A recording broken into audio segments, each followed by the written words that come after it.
Alors, le réengagement d'événements en présence doit rester une priorité afin notamment de préserver une visibilité sur le terrain et auprès des acteurs.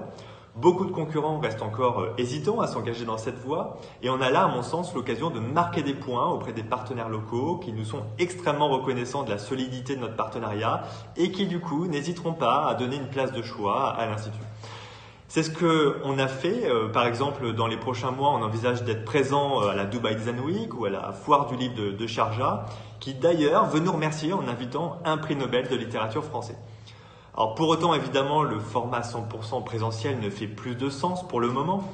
D'une part parce que les publics sont limités, ne serait-ce que par les mesures de distanciation physique, mais aussi parce que, aux Émirats en tout cas, les ressources artistiques ou intellectuelles françaises sont plutôt limitées. Alors, en fonction des événements et des contraintes, il faut réfléchir à des formats hybrides afin de combiner des actions en présence et à distance. L'Institut français des Émirats arabes unis envisage par exemple la projection de films dans les salles de cinéma et simultanément en ligne, éventuellement sous forme d'inscription payante, et d'y associer un webinaire interactif avec un réalisateur. Un tel format présente aussi l'avantage de réduire les coûts, billets d'avion, per diem, etc.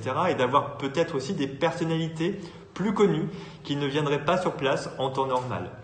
Par exemple, les événements en présence devront être plus systématiquement diffusés en live sur les réseaux sociaux et être enregistrés pour rediffusion ultérieure et intégrer une base de ressources culturelles durablement exploitable. La restriction des mobilités doit être aussi saisie comme une chance pour mettre davantage l'accent sur des échanges qui s'inscrivent dans la durée. Il faut encore plus qu'avant éviter les événements one-shot. Ça répond d'ailleurs aux Émirats arabes unis à une priorité nationale de montée en compétences et de structuration d'un écosystème culturel et éducatif local. La priorité sera donc donnée chez nous à la promotion d'une offre de formation française dans le domaine culturel et muséal, à un soutien aux politiques de création locale, à des partenariats, des coproductions, des collaborations, des résidences. Et certaines de ces actions pourraient d'ailleurs se faire tout à fait en partie en distance, y compris d'ailleurs, pourquoi pas, pour les résidences. Et on doit évidemment aussi encourager la réciproque pour des actions de même nature en France. Enfin, l'Institut français des Émirats arabes unis avait fait le choix de ne faire aucun projet seul et de passer presque systématiquement par un partenariat avec un acteur local pour les projets et événements organisés. C'est extrêmement enrichissant pour la coopération, mais c'est surtout devenu indispensable dans le contexte actuel pour attirer les publics, renforcer la communication et bien sûr aussi mutualiser les coûts.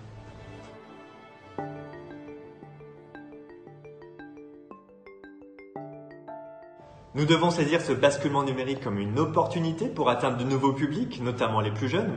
Pour cela, il faut naturellement utiliser au maximum les réseaux sociaux, notamment les plus populaires parmi les jeunes, TikTok, Instagram, Snapchat. Pour attirer ces nouveaux publics, il faut aussi s'adapter à leur mode de consommation, centre d'intérêt, état d'esprit.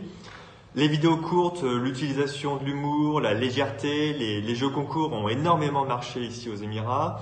On souhaite aussi renforcer les interactions en ligne avec le public pour créer un sentiment d'appartenance à une communauté qui viendra compenser la tentation de butinage sur les plateformes, parce que le plus dur reste en effet de retenir ces publics jeunes.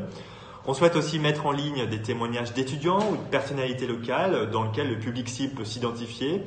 Et on recherche enfin à établir des partenariats avec des influenceurs ou des entreprises dans le secteur de la tech. Par exemple, l'Institut français des Émirats arabes unis a noué un partenariat avec Ubisoft et cette année, on l'a fait aussi avec Deezer et Dailymotion.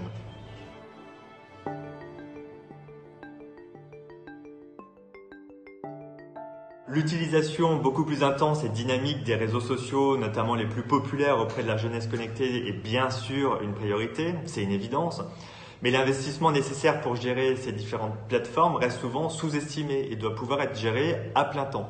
C'est aussi un métier en tant que tel qui requiert des compétences professionnelles. Alors des postes de communication digitale, je pense, devraient être plus systématiquement proposés dans le réseau, éventuellement à travers de postes régionaux. Et à l'inverse, ces attachés de coopération devraient plutôt se concentrer sur les actions de coopération, de montage de projets, plutôt que s'improviser expert en communication digitale. L'Institut français, ici, à mon sens, a un rôle capital à jouer à travers des actions de mutualisation de ressources, d'outils, de compétences au bénéfice de l'ensemble du réseau, l'élaboration de guides de bonnes pratiques en termes de communication digitale, des mises à disposition de contenus en ligne, toujours extrêmement précieux, et qui doivent pouvoir être adaptés au contexte local et éventuellement être créés en partenariat avec des acteurs locaux. Et enfin, des actions de formation, de stages de mise à niveau et de professionnalisation numérique qui pourraient être plus systématiquement proposées, de même que l'organisation de séances de partage d'expériences et de bonnes pratiques.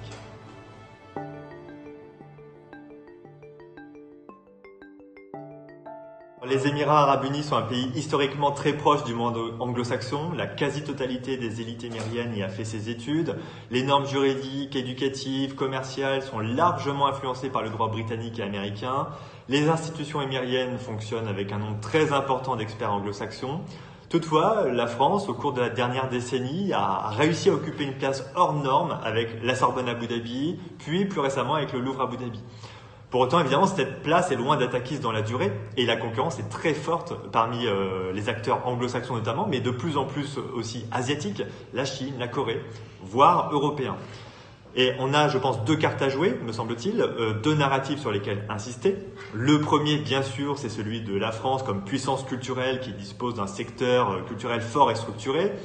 Les autorités émiriennes, d'ailleurs, sont particulièrement demandeuses d'un partage d'expériences, de bonnes pratiques, notamment s'agissant du soutien apporté au secteur culturel pendant la crise. C'est aussi pour nous l'occasion de mettre l'accent sur des enjeux autour de la propriété intellectuelle, du droit d'auteur, qui prennent une dimension nouvelle avec le passage au tout numérique. Par ailleurs, l'image de la France reste trop liée à son passé, ses monuments, sa culture élitiste. Et là, il faut vraiment accompagner un changement qui a été engagé ces dernières années en mettant l'accent sur l'excellence française en matière d'innovation, de technologie, notamment dans le secteur culturel. Ce narratif est essentiel pour attirer un public jeune, en particulier aux Émirats où l'innovation est un mantra absolu. On doit aussi faire connaître notre réseau de start-up, nos offres de formation culturelle ou encore nos ICC dans ces secteurs, audiovisuels, jeux vidéo, VR, intelligence artificielle.